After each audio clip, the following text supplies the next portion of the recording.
I do not know exactly when my life stopped moving forward in a straight line. I only know when it began to break.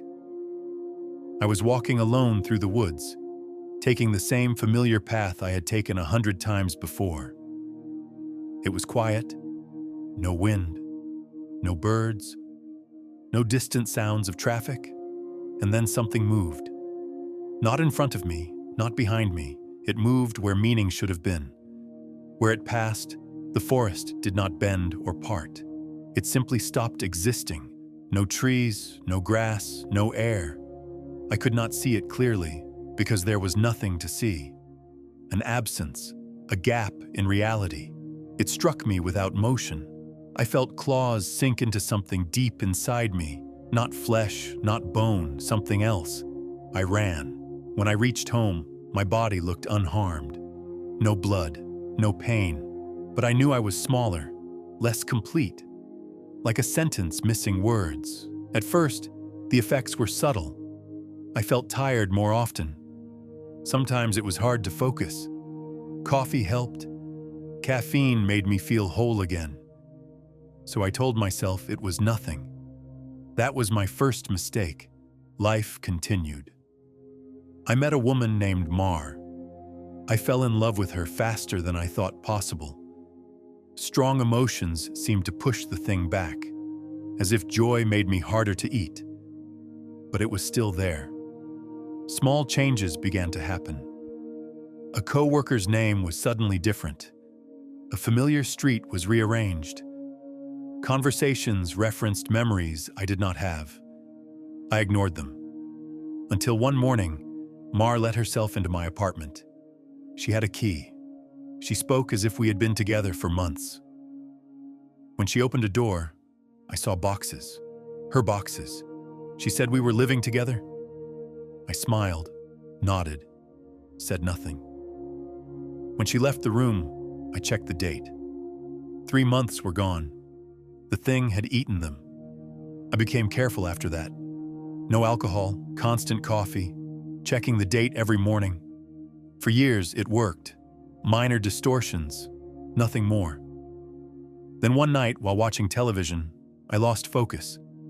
A child shook my arm. He called me Dad. I had a son, 2 years old.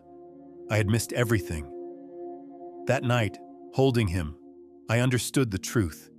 The creature was not stealing my life. It was shattering it. From then on, I learned to survive out of order. When I arrived somewhere unfamiliar in my own life, I stayed quiet. I listened. I observed. I learned who people thought I was. Sometimes I was young, sometimes old.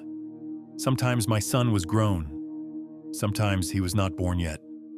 Snow became my anchor. Whenever I watched snow falling, I stayed. It was peaceful, constant. Years passed in pieces. I met my grandson before I fully knew my son. He told me he wanted to be a writer. I told him it was a good dream. One day, when the jumps became more frequent, I told him the truth. He believed me. He said my mind was wounded, not broken.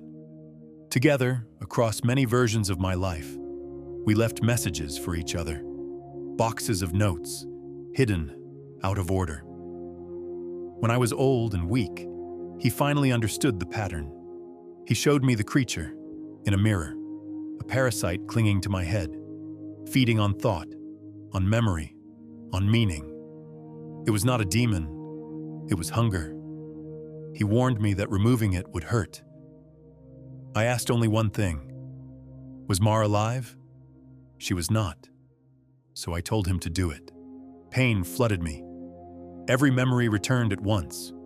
Joy, love, loss.